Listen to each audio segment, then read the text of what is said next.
Welcome to Talking Giants. And once a year, we do a Bleeding Blue episode. And if you have no idea what that is, Snacks and I used to do a Giants history podcast called Bleeding Blue. And even at one point back in 2018 to 2019, it was my full-time Giants show before joining the show. But welcome to Talking Giants. Welcome to Bleeding Blue. Once a year, we do a Giants history related themed episode. I have Nikki Snacks here. I have Bobby Skinner here. Bobby, how are you doing? I'm good. I'm excited to do this top 20 Giants players of all time. I'll be a little disappointed, right? Like, you got to honor the guys that are from the early days. But I wish we had more from like the last 30 years because it makes it wait. Because I got to do research and how much all pros did this guy make and compare guys that I never actually watch and just kind of go off of, what was written and said about them. Where instead I could just be like, no, I saw that guy. He's better. He's more important to the Giants legacy than that guy. Amen. Snacks, how are you? I'm good, Justin. How are you? I am great. I think we've tried to do some niche topics the last couple years. Wasn't one of the years that we read we covered like Jerry Eisenberg's No Medals for Trying, one of my favorite books ever. But still, it's kind of a niche topic for Talking Giants. The Giants are celebrating their 100th year anniversary. They're currently putting out their list of players ranked from 1 to 100, working backwards from 100. So I figured let's put out our own list of going 1 to 20 with some honorable mentions, and then we'll even talk about our first guy out. So you're doing good. I'm doing great. Okay. This is actually, like, on a real note, like, we've been kind of grinding with JM Football, working on something that we're going to. I know you guys doing good stuff. And this is a nice little break of like, what? Let's just shoot the shit, talk about this, and we're going to end off the episode talking about your thoughts on the current Giants as well. So, fellas, let's start off with honorable mentions. I don't care how many you have. I have 10. That's way too much. But who are your honorable mentions that you wanted to include but didn't include? Does that include first out? We can include first out. Yeah. Okay. So clear. I only did 3 honorable mentions. Sure. But my first out is Rodney Hampton. He's the Giants. He's Giants all-time or second all-time leading rusher, 5,000-yard season, Super Bowl MVP, 2-time Pro Bowler, 8th in touchdowns. But he's my first. It's just when you go through the list of guys, like, it's just they had better overall careers than him with the Giants, which is a shame. They're like the Giants' second all-time leading rusher. You think about all those, teams. Like, I feel like it should be someone who's like known as a great around the NFL, and most casual fans don't ever think of Rodney Hampton that aren't New York Giants fans. But he was my first one out, and then my other 2 honorable mentions were Mark Bavaro and Jeremy Shockey. I really wanted to get Shockey on there, but he didn't play enough, and like the exit is a part of this, right? We're talking about greatest Giants. It's not simply just best players. And then Bavaro is just he didn't play enough, and then he was injured in some of the seasons he was with the Giants. So his overall stats just didn't meet it. But so those were my 3 first off: Rodney Hampton, Mark Bavaro, and Jeremy Shockey. Snacks. Bavaro is a good one. To leave off? No, in the honorable mention, because he's not top 10. Everybody loves Bavaro, but I mean, come on. He had the best. He's the best tight end. Like, he had a great season. For sure. No, like absolutely. If his numbers were, even if it was just for a short period of time, but if his numbers were like constant through those 5-6 years, he'd be in there. But they just weren't. Yep, I agree. So the first one I'll mention is Leonard Marshall. He's 2-time Super Bowl champion. He's 2-time second team All-Pro, 3-time Pro Bowler. He's Giants Ring of Honor. I don't think he cracks the top 10. Justin, you keep shaking your head. I don't care. You're wrong. I mean, you don't have Leonard Marshall in your top 20 Giants of all time. Yeah, that's crazy. Like, he actually has a Hall of Fame. Hall of Fame case. Look. I'm looking at my book right to the right. You can't change it now. I came up. No, I can't. He's absolutely in the top 20. I was talking about honorable mentions top 10, and I apologize. But after that, where do you guys? Let me ask this. So, Bobby, you did yours. Where do you put Amani Toomer as the Giants' all-time receiving leader. He's in the top 20. He's in the top 20. I have him Okay, in the so top I have 20. him in the top 22. And he would be lower for me if he didn't have such playoff success. Yeah. The Cowboys, like in 07 when he ran that all the way back, and then he had a good game in Green Bay. But what does Toomer have to do with this right now? Because I had to make shift. I read my list wrong, which I apologize for. Okay, so you're a dumbass. So I don't understand what's going on then. Did you make a list of 20 or 10? 25. Okay, great. Okay, so get to your That's honorable good. mentions, not It people was in 21 your... through 25. Are you okay? Like, First of all, all right. you mentioned Leonard Marshall as an Let's honorable mention in let's a pause. Let's fucking pause. top 20 list. Yeah, let's pause. Leonard Marshall is easily top 20. We all Okay, know great. So Okay, who what is your outside the 21 top through 20? 25? that. You know what? Who was outside the top 20? He doesn't have That a is list. the premise of this exercise.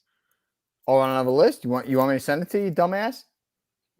Then read 21 through 25, your honorable mentions. Oh my God. Brandon Jacobs, Jason Sehorn, Michael Barrow, Keith Hamilton, Ron Stone. There you go. Thank you. So how did that lead to a conversation about Leonard Marshall and Amani Toomer? Because God, you know what? All right, everybody pause. Okay, listen. If you're watching or you're listening later on, I literally walked in. I got on my laptop right away. I'm sorry. I read my list wrong. I apologize. Those are my 5 on the outside and the honorable mentions. Excuse me for being so disingenuous. You scumbags. Justin has a beard that nobody wants to look at. Bobby's haircut actually finally looks good. Please leave me alone for Can 2 I tell you minutes. something? Hey, can I you tell make a something? point about something? This stream is currently going up against the presidential press conference, and I think Snacks is struggling more than him. My honorable mentions, I have 10. Whoa, That's a fair time shot. out. First of all, my honorable mentions are very good. But You're just struggling to form sentences and thoughts. Can I get to my honorable mentions? Yeah, please? what's your 10. honorable mention, Justin? Get the show back on track. Yeah, please. I have 10, which is too many. Osi Manure, who was my second one out. That was really tough to leave off. Wyatt Tittle, Fran Tarkenton, Phil Simms. I put the quarterbacks together. Keith Hamilton, Brian Kelly, Bart Oates, Jeremy Shockey, Rodney Hampton, and then Jim Kakavig. So none of us had Keith Hamilton in the top 20, which is tough because he was really good. Did you say George Martin was in your honorable mention? No, George Martin made my top 20. Oh, okay. All right. So let's get to the actual list then. Let's do it. Victor Cruz was my first one out. Ooh. And Rodney Hampton was my first one out. Who was your first one out, Snacks? Ooh. Wait. How is Victor Cruz your first one out of the top 20? Let's get to the list, and I think the context of the list will help that. So let's go from Giants 20. have a lot of good defensive players in there. Yeah. Let's go from 20 to 16 because that's 5, right? 1, 2, 3, 4, 5. Yes, 20 to 16. I have Justin Tuck at 20, Mark Bavaro at 19, George Martin at 18, Odell Beckham Jr. at 17, and Carl Banks at 16. So can I stop there? And I will say OBJ was outside my top. I know we talked about that before, but so he was actually at 17 exactly for me as Justin. So mine was George Martin was number 20, right? Like, he's the second all time in sacks for the Giants. Play forever. Well, yeah. But again, I think if you get that number, you should be 20. 19, I know this guy did not play for the Giants for a long time, but I put Wyatt Tittle in there. In those days, he had a 36 and 33 touchdown season and over 6,000 yards. Like, that's insane. That's insane to put up those numbers back in the day. They must have thought he was like a demon or something. Won an MVP, 2-time All-Pro, or 2-time MVP, excuse me, in those years. 2 championship games. He didn't win the championship, but like that type of greatness at that position in those days, I mean, it's like it was, were they the best 2 quarterback seasons ever at that point? Like, I think if you have that, I'm putting you in there. Number 18, I put Mel Hine. The guy won an MVP as an offensive lineman, right? Like he's the only offensive lineman to ever win an MVP. 8-time All-Pro, 2-time champion. So I had to put him Two-way there. player. Yeah. And then I put OC. I know OC maybe the numbers, but 85 career sacks when it was harder to like when you look at the sacks, you guys in the 80s and 70s, sacks were, and I know Pro Football Reference now went and got all those numbers. Like 85 career sacks in OC's career is like 120 sacks in those guys' career. And you think about it, 35 career forced fumbles, right? Like the guy created turnovers at the edge position, including a year of 10. He was the king of the strip sack. I mean, like, yeah, I called him the stripper. Yeah, like that's what he did. Sorry, I went OC at 16, and then I forgot to put Odell. Odell is at my number 17. I mean, he's 17. He's the best. He's not the greatest, but he's the best Giants wide receiver of all time. With the Giants, he was on path for a Hall of Fame career. It was short lived. He was a pain in the ass, but if he was on a team with better players, some of the pain. If he was on a playoff team with better leaders and stuff, he would have been handled better, and we would look at him a lot more fondly than we do. I'm gonna give a little wise. I'm gonna give a little context as to, not that it was easy to get sacks in like the 80s, but I'm gonna give a little context as to how much harder it is to kind of get sacks in the 2010s and the 2000s, and even the year that I'm looking at is 2020. So in 1985, 29 players had at least 10 sacks on the season. In 2020, 10 players had at least 10 sacks on the season. So Bobby is 100% right. And that is a stat that I tweeted out from Bleeding Blue, which account I don't even know if it exists anymore. Which still pisses me off to this And that's day. why I'm using that. I remember it from that Bleeding Blue Twitter. I got to get it back. All right, Snacks, give me your 20 to 16. Yep. So I put OC there. Obviously, Bobby said everything about OC. I'm putting Amani Toomer. What number? 19. Okay. OC's 20. Amani's 19. All-time leading receiver. Easily one of the biggest influences in the 2007 season. Now everybody's gonna get mad at me. I'm putting Tiki at 16. I know. Why are they gonna get mad at you? Because you put him on the list, or because of where he's ranked? Probably a little both. One or the other. Should be higher. I know he should. And I put him here for disrespect reasons. And also that I do realize how unbelievably amazing he was. And that's who I wanted. Whatever. Justin, you're going to get mad at me for 15. I'm putting Jesse Armstead. He was unbelievable. Top 15. If you can help me with the draft round he was in. He was drafted in the 8th round. 8th round. So that's when they had, 10 rounds, something like that? I think they maybe had more, but yeah. They had more rounds than they have now. Yeah. So it was crazy.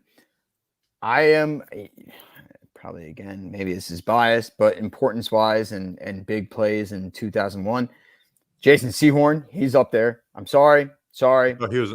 What, you just going through your whole list right now? No, I'm going. This is 14. I'm going down. But we're doing 16 through 20 right now. So what did I do? I went 20, 19, 18, 17. Stop at 16. Sorry. Yeah. Sorry. Yeah. So just go quick through everyone's list, 16 through 20 right now, so we could see if there's any conversation. I had OC at 16, Odell at 17, Mel Hine at 18, Y.A. Tittle at 19, George Martin at 20. Justin, what'd you have? I have something to say about OC. Carl Banks, Odell Beckham Jr., George Martin, Mark Bavaro, and Justin Tuck. I have a question about, because nobody said Justin Tuck, and this is where I think Justin Tuck kind of should be. Anybody have Justin Tuck higher? I do. You do? Snacks, do you? No, because I had him at 15 before I was able to finish my. I only. We did. So the answer is yes. You have. So then the higher. answer is yes. So yeah.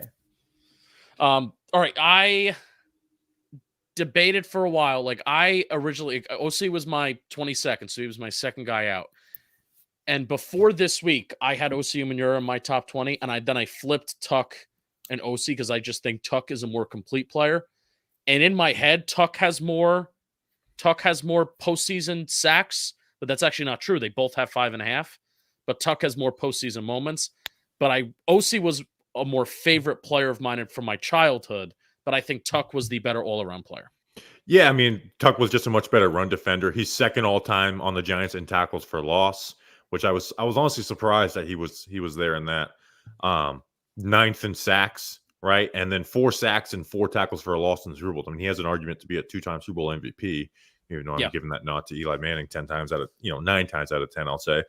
And he was the leader once Strahan left. Like he was the leader of that group, more so than OC or even JPP. When he was banged up too, like he was. What was it, Justin? 2011, the last Super Bowl, he was. 2010 was rough. There were some years that were rough for him. Yeah, right. But he wound up in the playoffs in the biggest moments. He was out there and he was firing the team up, and he was still playing at a top level. So I like that call. Yeah, to be 9th in sacks and the 2nd all time in tackles for loss, I put him at 13. All right, so I have Odell 14. Yeah, let's talk about Odell. What's the case against Odell being on this list? Because I'm actually really interested to see the committee. Bob Pop is on it. I know Myers is on it. There's a couple guys that are on this committee to decide the top 100 players for the Giants. He's going to be on it. Yeah. And absolutely. The question will be, will he be top 20? That's the question. What number is he? Yeah. Where? So Bobby and I both had him 17. He's second all-time in receiving in this franchise, and he played here for like 5 years. 4, because 2017 he didn't even play. So to me, he's their second best skill player of all time. Yeah. When he was with the Giants, he was on pace for the best start to a career ever. Like was like going to be a surefire Hall of Fame if he didn't just totally fall off. Now again, part of this is the negative does drop him down a little bit in my criteria too, right? Like, you threw Eli under the butt. Like everyone likes to make every excuse for him, but there's a reason why there's always issues with Odell because of Odell. I remember interviewing Brandon Jacobs when the Joe Cena stuff happened, and then he walked off the field before halftime the next game, just 4 days later. And I interviewed Brandon Jacobs that week, and he's like, yeah, we would never let shit like that fly. Like, that's insane. Yeah. We would never let that type of stuff. So that is his fault. But I also if you copied and pasted Odell and put him on, a team that was a Super Bowl contender, a lot of the issues would have go away because he wouldn't be a malcontent, and he would have been their best he would have been the best player on those teams outside of Strahan. I can't disagree. Like talent wise, so Justin, I called Justin this afternoon. I was like, criteria. Are we doing importance or talent? Talent wise, Odell is.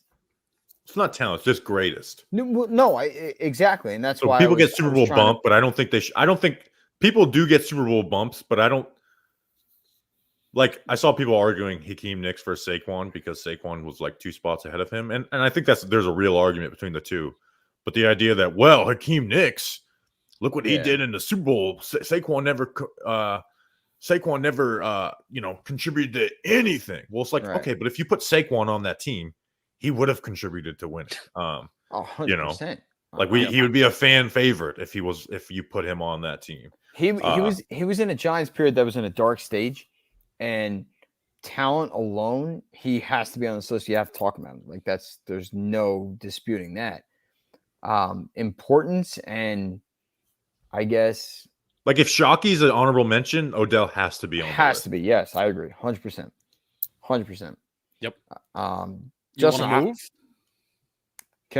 Like the case against Shockey, like off field and locker room stuff, is actually worse than Odell because he literally got removed from a Super Bowl team because of injury, and they were kind of better off for it. Yeah, he was actively like hurting Eli on the field with shit, like because Eli always felt like he needed to get him the ball. Which hey, get Shockey the ball, but he was, and I love Shockey, right? But you can't if Shockey's anywhere near close to the top 20, Odell has to be on it. All right, fellas, 15 to 12, and let's start at 15 to 11. Let's start at 15, and then work your way down to 11. For me, 15, and again, I had Carl Banks at 16. Brad Van Pelt, I have at 15. Oh, of course you do. Amani Toomer, I have at 14. Chris Snee, I have at 13. Leonard Marshall, I have all the way up at 12. And then I have Tiki Barber at 11. Ugh. Okay. I have Chris Snee at 15. All pro offensive lineman. If you didn't compare, if you didn't judge guys by like what era they played in, I mean he's the best offensive lineman outside of maybe Andrew Thomas. Yeah. So I put him there.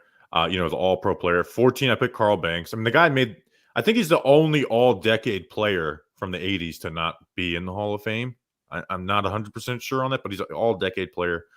13, I put Justin Tuck. We talked about that. Number 12 is where I put Brad Van Pelt, the second most legendary number 10 in Giants history. Again, Giants player of the decade. He was their only bright spot in the 70s, 5-time Pro Bowler, 1-time All-Pro.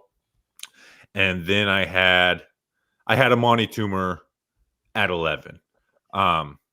The Giants all-time leader in wide receiving by 4,000 yards, by the way, almost double Odell what he did for the team. Great in the playoffs, 608 yards, 7 touchdowns in 11 games on a 72% catch rate. Here's why he's not top 10 for me, though. He's 63rd all-time in receiving yards. And he only had one season over 1,100 yards. So that's why he's not a top 10 guy for me. But you're the all-time leading receiver. You obviously belong on this list. I put him at 11. We shared a lot of guys. Snacks, your list.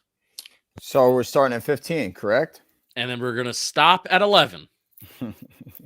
You ready? Stop at 11. Yeah. Can you not treat me like I'm fucking 4 years old? Well, please? You kind of deserve it with this performance. This is terrible.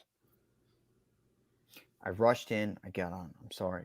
Some people have to actually work. Okay. All right, we'll make up for it with 15 to 11. Well, you're gonna hate me. 15. You know who I'm putting on? David Deal. David Deal. Why is that funny? David Deal is 2-time Super Bowl champion. He was versatile all across the offensive line. He was he's a lifelong Giant. He didn't play anywhere else. That to me, and this is what I was telling you before. He was bad in the second Super Bowl run, though. That's fine. I understand that. And this is why I wanted to talk about like importance versus talent. So David Deal to me is an extremely important Giant. And then 14, I have Joe Morrison. Nobody talks about Joe Morrison. Morris or Joe Morrison? Joe Morrison. Great running back. He was phenomenal every stint of the way he was there. Then we have 13. We have Justin, you already talked about Brad Van Pelt. That was my 13. So God bless you. I have Joe Carl Morrison, by the way. I want to contextualize because I even had to look this up. Joe Morrison, Giants running back from 1959 to 1972. So good for you for feeling confident you can put him on this list. No, keep going. I just wanted to give context because I thought you were talking about Joe Morris, but not Joe Morrison. I know who Joe Morris is. I could send you a picture of me, him, and my mother. Okay. We also had dinner with him. Well, that's true too. We interviewed him on this channel. Go check it out. All right, go ahead. True. Keep going. Yeah, go ahead. For 12, I said 13 is Van Pelt, like Justin said. I don't have to say anything more. 12, I have Carl Banks. Bobby, Justin, you guys talked about that too. And then for 11, I have Justin Tuck. I took him right outside the top 10. Oh, wow. Yeah. I thought I was going to be the highest on Justin Tuck, honestly. No, I was big Tuck guy. I think he showed up the most, like we were talking about before, when he was dead and buried in 2011. He showed up the most in the playoffs. And to me, that spells a lot. And Justin, like I was saying to you before, the talent versus the importance part. Importance kind of almost put Justin Tuck up there for me. And then the talent and what he did in that 11 playoff run. So I had to do it. So this is where I really disagree with you because you had Leonard Marshall behind Justin Tuck, right? Correct. Leonard Marshall had more playoff sacks. I know. I think he might have even had more playoff moments too, where he basically ends Joe Montana's career in San Francisco. Which we have talked about. Yep. I know. I know. Leonard Marshall, now granted, Leonard Marshall had a better surrounding cast with Carl Banks, Lawrence Taylor. So I mean, kind of good players, yeah. Tuck had a stray hand in the early run, but really, Tuck wasn't a full-time starter until Strahan had to leave. And so then, he had a career of his own and a really good career on his own. And we mentioned how sacks are harder to get. But I just, I've spent years kind of like comparing Justin Tuck and Leonard Marshall, and their careers are in a way similar with the Giants. Similar. Leonard Marshall's was longer, but I think their impacts are similar, where you had the playoff moments, you had the playoff performances, you had the guys that were leaders and mainstays on a defensive line that were versatile, that could do multiple different things. But I just think Leonard Marshall's numbers are so much better in comparisons to Tuck's. That's why I think it's undoubtedly, I think you're wrong, but it's your opinion, so I can't say that you're wrong. Well, so my whole thing is, and I agree 100%. You know how I feel about Leonard Marshall. Me and you have talked about it on Bleeding Blue. Absolutely. I think like Marshall has a Hall of Fame case. Tuck doesn't. Absolutely. To me, I think the Tuck case where I put him at 11 was because of I watched him. And I watched him be influential on an 07 Super Bowl and an 11 Super Bowl. Like 2 different Super Bowl seasons, he was an integral part of it. Yes, Justin, you're right. He was coming off the bench for either OC or Strahan on the edge, but he's forcing a fumble before the end of the half. He's got a safety in the second Super Bowl. So to me, that outweighed a lot. And this is why I wanted to say, like, importance, relevancy, and all of that. I think a lot of us, or all 3 of us, are going to have relatively the same top 10, maybe a different order. Mm-hmm. But for me, Tuck was a player of importance and talent that I wanted to put right at the cusp of the top 10, because I do think he was that special for us. All right, so we're close to getting to our top 10. I'm not going to read an ad until we unveil our top 10 list. How about that? So we're going to do. Pissed. I wanted you to give me the ad. I would have loved to read it. Oh, you would have loved to read it? I would have loved to read it. I'm not sure you can read anything tonight. Should I just go away now? Like, are you? Don't threaten me with a good time. All right, so what we're going to do, we're going to go 14-10, right? That sounds right. 15-10. Or 15-10. Oh, wait, what? We just did that. I was just going to say, what do we, what? Oh, and I'm the idiot. Everybody in the chat, you hear that? We have 1 through 10 left. Uh-huh. Oh, I did. Are we reading an ad or what? We're reading an ad. Our top 10 list is brought to you by SeatGeek, and they are the presenting sponsor of this show. Stupid does a come off the computer screen, and it affects your brain, kids. Don't get infected by snacks. Guess what? Football season's coming up, and you can use code Giants10 for 10% off any of your tickets on SeatGeek. Snacks and I are planning a trip with some friends. We're possibly thinking about going to Ohio State and Michigan, and we're looking at those tickets on SeatGeek, and the 10% discount is going to come up huge for us because we're going to use code Giants10, whether you're a new customer or not. And that's the thing. You've bought tickets off SeatGeek before. Now you can get 10% off using code Giants10. No matter how many times you bought tickets using SeatGeek before, Giants10, it's going to get you 10% off your next order. So take out your phone, open the SeatGeek app, and add code Giants10 to your account. What are you waiting for? Do it now, because this offer is only available for a limited time. Code Giants10 for 10% off your next order. Thank you to SeatGeek and Snacks. You'll be glad you did.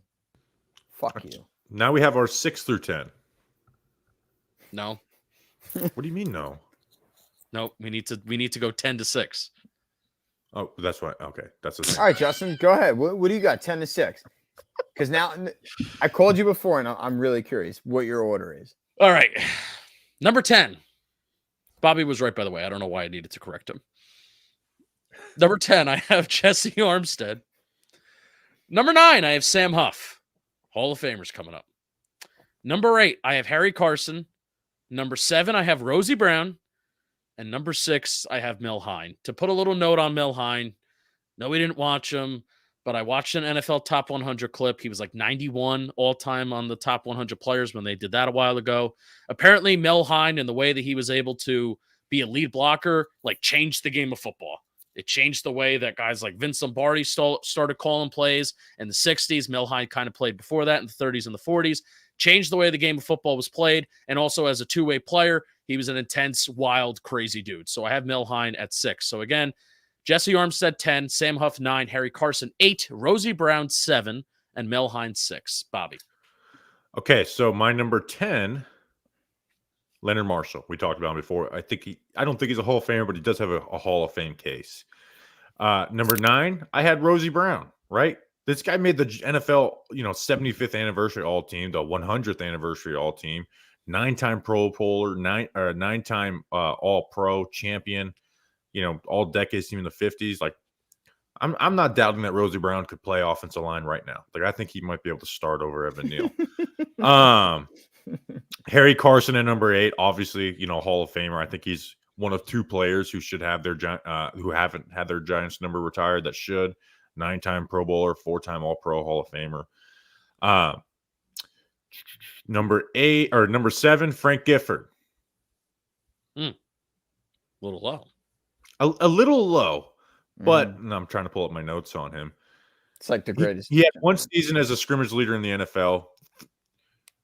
But here's the case against him. It's like, I understand he did everything, but is he one of the greatest receivers of all time, the greatest running backs, or QB? Like, not QB, but 3 years over 1,000 yards and only 1 over 800, right?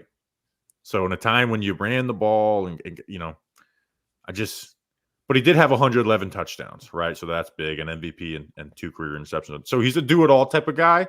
But I asked myself, like, if I was in what era, which one of these guys would I want towards my team? And they're all great at this point. So I did put him a little low. And then number 6, I had Sam Huff, 6-time All-Pro in 8 years, 30 interceptions as a linebacker, Hall of Famer. So number 6 was Sam Huff. Snacks. Tiki. And number 10? Yeah.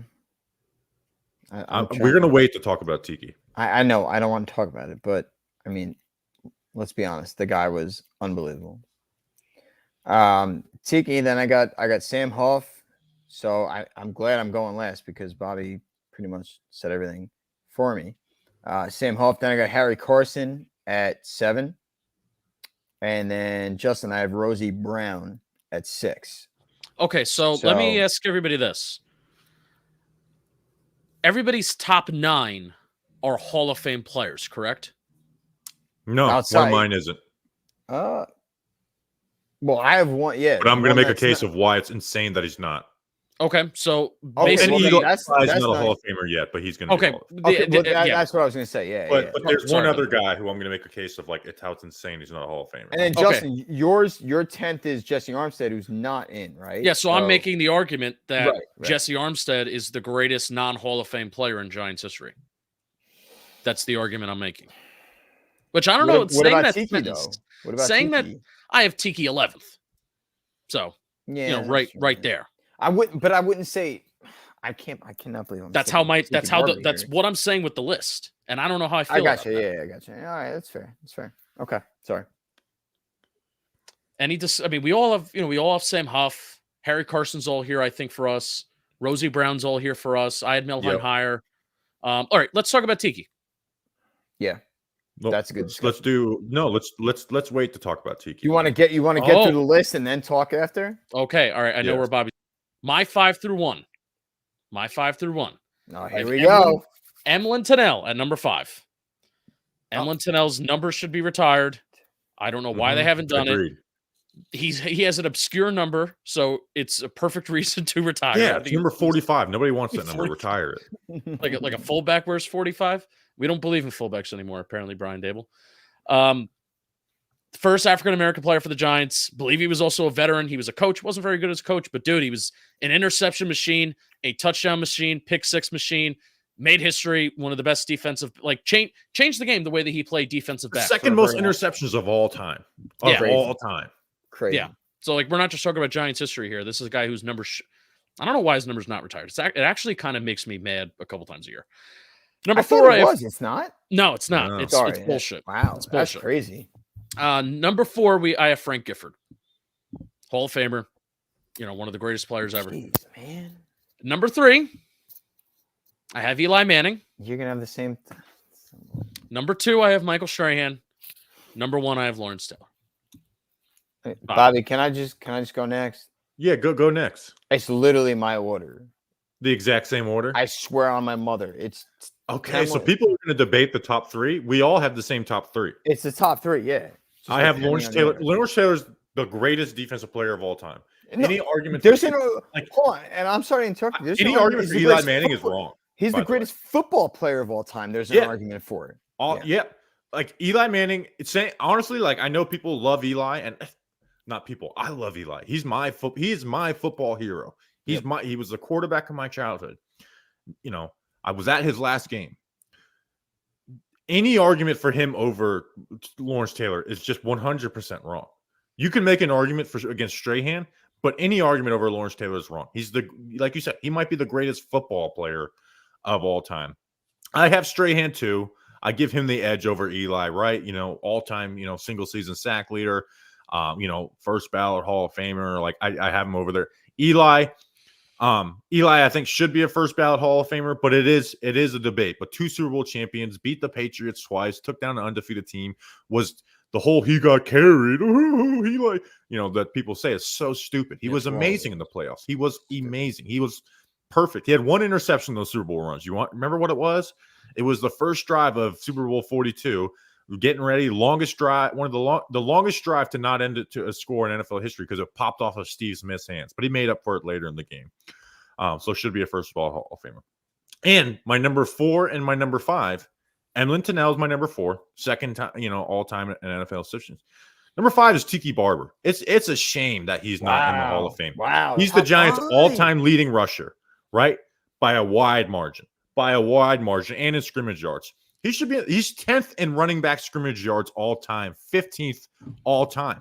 You're like, did he compile stats? Right? No, he had a short career. Even his career got started a little slow too. Like if he played 2 more years, he'd be top 5. He should be a Hall of Famer. He should be a Hall of Famer. 2 more seasons when he was in his prime, when he was retired, he'd be top 5 in scrimmage yards. Yeah. He had 2,000 plus scrimmage yards in his last 3 seasons. In his last 3 years of his career, he had over 2,000 scrimmage yards. Yeah. He should be in the Hall of Fame. It's crazy. The only reason why he's not in the Hall of Fame is because of when he retired, all the shit he said. He beefed with the wrong people, reporter-wise, who make the case for New York athletes to be Hall of Famers, and they didn't go to bat for him. But Tiki Barber, 100% should be a Hall of Famer. Again, he's 15th all-time in NFL scrimmage yards. Think about all the great offensive players of all time. Only 14 have had more yards than him. It's crazy. That Hester's in the fucking Hall of Fame, and Tiki Barber's not. That's insane. No, Tiki. I hate Tiki more than anybody, which I've come down on it. How he's not a Hall of Famer is insane to me. That dual that threat 5 that year he is insane. Yeah. It's because he doesn't. Giants fans don't have his back. Which, hey, I'm not going to get mad at you. I was just going to say, like, you can't have. You're looking at somebody who has booed him when he's in the stadium. No, we don't have his back. But here's the thing. That's why he's not. It's because no one really, and not just like the fan base or anything. And there are people who make the cases when the Hall of Fame committee gets together. There's people who covered certain teams and stuff. And Tiki, those guys hated Tiki. Like Tiki beefed with those people. You can even go find some of those people's old tweets about Tiki. Like they beefed with him. So Tiki Barber should be in the Hall of Fame. He is my 5th all time on this list. I give you credit, Bobby. 5th all time. I put him 10th. 5th is, but you're not. If you want to argue him between 5 and 10, I'm fine with that. But I don't hate this call. He was that good. Who did you have? He was that good. Me? Yeah. Emlyn Tunnell. Okay. Yeah. And then Eli 3, Strahan 2, and then who was 6? 1. Who? Who was 6? Sam Huff. Okay. Ooh, Tiki Barber better than Sam Huff. That's a pill to swallow, but it's a pill. And I'll tell you what. They were both talking guys about, with short careers, but I Yeah, that is true. Sam, I always think that Sam Huff was around forever. He wasn't. It's like the Frank Gifford of. But he was great. I mean, he was 6-time All-Pro in 8 seasons. Yeah, no, for sure. And he even he went to Washington. Tiki stayed with one team. They talked about this. Career, I mean, yeah. They talked about this during the 100th anniversary celebration at the MSG Theater. where, they mentioned that Tiki Barber stretch of 2002 to 2006, the 5-year stretch. And I'm actually interested. We probably can do this with Pro Football Reference and StatHead. If you use the compare tool and if you have this subscription, I'm probably going to do this at some point. Take LaDainian Tomlinson's best 5-year stretch, right? Take Tiki Barber's 5-year stretch. And I just want to compare to some of these running backs, top running backs of all time. Hey, even Adrian Peterson. I'm not saying that Tiki's going to be better than those guys, but they talked about how that 5-year stretch, Tiki ended off with 1,860 yards and 1,662, 1518. That was his last 3 years of his career. 2002 and 2003 on dog shit fucking teams were almost 1,400 yards and 1,200 yards. And he's all averaging over 4.5 yards per carry. His last 2 years, 5.2 and 5.1 yards per carry when the offensive line inevitably got better. So that 5-year stretch is one of the best stretches in NFL history. Without a doubt. And then to me, it's like, oh, well, this is what Saquon. That's what Saquon should have been. That was Tony wasn't even close. And I'm not a Saquon hater like a lot of people are right now. No, neither am I. And I'm not hating. Saquon wasn't even 2 years ago when Saquon wasn't everyone's good. It wasn't even close. The argument that he was better than Tiki was crazy. Dude, he could have been. After the first year, I thought, okay, maybe he is going to be. But after a year or 3, it's like, okay, there's no way he's reaching the things that Tiki did. No, and that's what I was saying. We all wanted Saquon to be Tiki and better.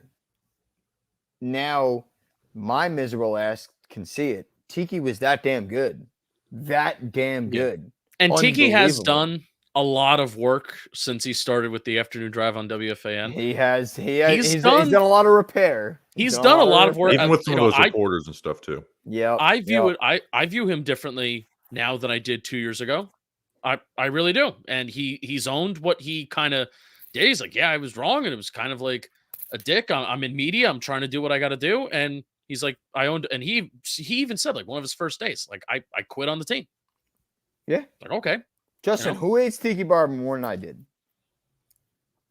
Maybe Eli. Here's the difference: is he quit on the team and retired, right? It's one thing to quit on the team in season, like I will never totally hate a guy for just picking. It's the Darren Waller argument. It's okay, you're mad at him because his heart wasn't in it, so he retired instead of collecting a paycheck. It's not like Tiki took 2 years, collected a paycheck, didn't work out the same way. He was in his prime when he retired. Where does next go? I don't know. Maybe he got a phone call. Did you get a phone call? No. Cool. My laptop's fucked. Oh, nice. Sorry. All right. Cool. So let's but Bobby, to your point, ahead. Bobby, it's 100% true. He literally retired in the prime of his career when he was rushing for 2,000 yards and whatnot. You put him behind Sneeze, Seibert, Deal, McKenzie. Come on. It would have been amazing. But anyway, sorry. I don't want to talk about it. So let's go quickly through each of our top 20s. Mine is Lawrence Taylor, Michael Strahan, Eli, Emlyn Tunnell, and Tiki is my top 5. Sam Huff, Frank Gifford, Harry Carson, Rosie Brown, and Leonard Marshall is my top 10. Amani Toomer, Brad Van Pelt, Justin Tuck, Carl Banks, Chris Snee, top 15. And then OC, Odell, Mel Hine, Y.A. Tittle, and George Hampton, top 20. Justin, your argument for Mel Hine, I would maybe move him up. But yeah, I get, my list. Again, we didn't watch him. I get why, you would have him down there. But, and again, it's from a 5-minute NFL 100 clip that I saw that it's part of what this guy did, rejuvenated, invented the game. Number 1 to number 20. I have Lawrence Taylor, Michael Strahan, Eli Manning, Frank Gifford, Emlyn Tunnell in my top 5. Mel Hine, Rosie Brown, Harry Carson, Sam Huff, Jesse Armstead in my 5 to 10.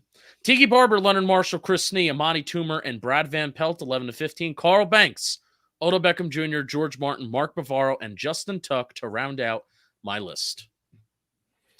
LT, Strahan, Eli, Gifford, Huff, Rosie Brown, Harry Carson, Mel Hine, Tiki, Tuck, Banks, Van Pelt, Morrison.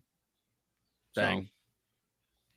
Bang. All right, now it's time for my favorite part of the show every single year. We have 15 minutes left. So that means Bobby and Snacks, you're going to argue about the state of the 2024 Giants. I have one more segment. Sure.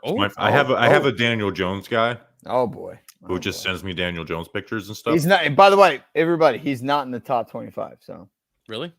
You know how like every once in a while we'll just post like some random picture of Daniel Jones, and it's like, how do you guys get all this? I have a guy, and this is the most recent one he just sent me. So, Oh, is that of that kid that no, I thought it was at first too. The boom. It looks kid. like the food kid. Yeah. Yeah, actually, it's funny. I have a screenshot ready for like some type of funny reply of the boom kid. Nice. It's weird. I still don't even know what that is, but I just thought that was funny. All right, what are we doing? The team snacks on the team now? Justin likes me because I only get the one time a year. And you're definitely not being our weatherman, by the way. I don't know why. You give me a time. You give me a time and date. I will do it. Yeah, we give you a time and day, and then you'll do it an hour later. Yeah, we'll lie to you and say that we're going to start at 7:15 when actually it's 7:45, and you'll be right on time. No, I would be honored to do it, and I would probably drop everything for it. But anyway, so fuck you guys. Anyway, 2024 Giants. Justin, me and you talk every day of the week. We do. And I've been quiet on him. Have I not? Very quiet. There's a reason. I have quiet confidence this team actually is going to be pretty damn good this year. Not damn good. What is pretty what's pretty good then? I would say fighting for that last playoff spot, which again, granted, not crazy, but in rebuild, I think the defense is really good. The defensive line, Burns, Dexter, I think it opens up Thibodeau. To me, that's an elite 3 on the D line. Okereke, I like McFadden a lot. I have hopes for Banks in the secondary, but I don't trust the rest of it. So fair on that. It really all comes down to Daniel. I think Neighbors, no matter who the quarterback is going to be a stud. Mm-hmm. He's gonna get 1,000 yards, like one way or the other. I like the Singletary signing. I looked at the schedule, and those weeks 3 through 8 are miserable and difficult. But I think there's an avenue in which you can steal 2 wins.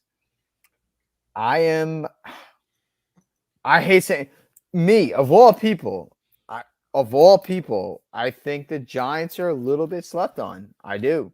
We're going to find out what the 2024 New York Football Giants will be within week 1 and week 2. The season will be decided in week 1 and week 2 against Minnesota and Washington. Justin, I agree with that. If they start 2-0, then okay.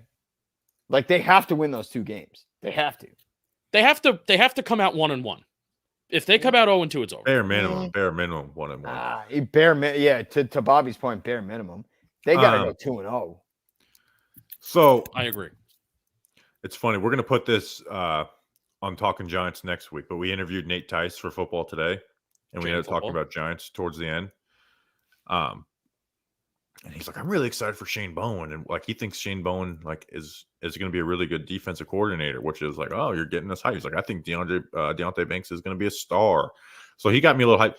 But this isn't the most perfect logic, but think about how wrong everything went last year, and they won 6 games, right? So I don't think 8 or 9 wins is insane for this team, right? It's just, to me, what matters is what are we getting from Daniel Jones, right? I'm not saying, oh, is he going to turn this around? Like, if he plays at his 2021 level, like Brian Daboll's a good offensive coordinator, and they have like a nice group of weapons at wide receiver. Like I can see them having a decent season.